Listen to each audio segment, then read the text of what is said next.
ഏതായാലും ഇപ്പോൾ 5 സംസ്ഥാനങ്ങളിലേക്ക് നടന്ന നിയമസഭാ തെരഞ്ഞെടുപ്പോടുകൂടി ഇന്ത്യ മുന്നണി ഒരു വഴിയായി. ഇന്ത്യ മുന്നണി പിളരുന്നു എന്ന് മാത്രമല്ല, മുന്നണിക്കകത്ത് മറ്റൊരു മുന്നണി രൂപപ്പെടുകയാണ്.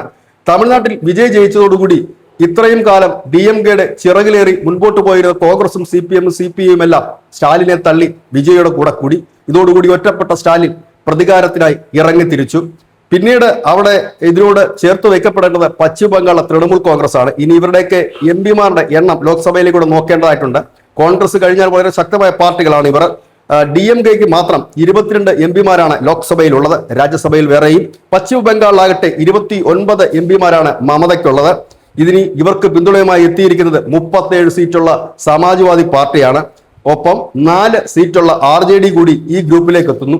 അതായത് ആദ്യം ഒരു കുറുമുന്നണി രൂപീകരിക്കുക, അതിനുശേഷം ഇന്ത്യ മുന്നണിക്ക് ബദലായിക്കൊണ്ട് മറ്റൊരു പ്രതിപക്ഷ ഐക്യം കെട്ടിപ്പടുക്കുക എന്നുള്ളതാണ് ഇന്ത്യ മുന്നണിയിലെ പ്രബലന്മാരായ പാർട്ടികളുടെ ഇപ്പോഴത്തെ നീക്കം എന്നറിയുന്നു. അതായത് ഇന്ത്യ മുന്നണി കോൺഗ്രസ് കഴിഞ്ഞാൽ അവരെ താങ്ങി നിർത്തുന്ന പ്രധാന ശക്തികളായിരുന്നു സ്റ്റാലിനും മമതയുമെല്ലാം. എന്തിനേറെ പറയുന്നു, രാഹുൽ ഗാന്ധി പ്രധാനമന്ത്രിയാകണമെന്ന് ആഗ്രഹമുള്ള ഒരേ ഒരു നേതാവും സ്റ്റാലിനായിരുന്നു. കോൺഗ്രസ്സുകാർ പോലും അത്ര ഉറക്കെ പറയാത്തിടത്ത് സ്റ്റാലിൻ അത് പറഞ്ഞിരുന്നു. ഇന്ന് സ്റ്റാലിൻ അതോർത്ത് വിലപിക്കുന്നുണ്ടാകാം. പശ്ചിമ ബംഗാൾ മമതയ്ക്ക് ആണിയടിക്കുന്ന കൂട്ടത്തിൽ ചെറിയൊരാണി കോൺഗ്രസും അടിച്ചിരുന്നു. അവർ ഒറ്റയ്ക്ക് മത്സരിക്കുക മാത്രമല്ല, രാഹുൽ ഗാന്ധി മമതയെ നിശിതമായി വിമർശിക്കുകയും ചെയ്തിരുന്നു. സമാജ്വാദി പാർട്ടിക്ക് കോൺഗ്രസിനോട് പണ്ടേ കലിപ്പാണ്. RJD ആകട്ടെ കൈ കിട്ടിയാൽ തല്ലിക്കൊല്ലുമെന്ന അവസ്ഥയിലാണ്. ബീഹാർ നിയമസഭാ തെരഞ്ഞെടുപ്പിൽ നാം അത് കണ്ടതുമാണ്. ഏതായാലും ഇന്ത്യ മുന്നണി പിളരുന്നു. അതിന്റെ മറ്റൊരു വേർഷൻ നമുക്ക് ഉടൻ കാണാൻ കഴിയും. ന്യൂസ് ഡെസ്ക്, ന്യൂസിന്റെ മലയാളം.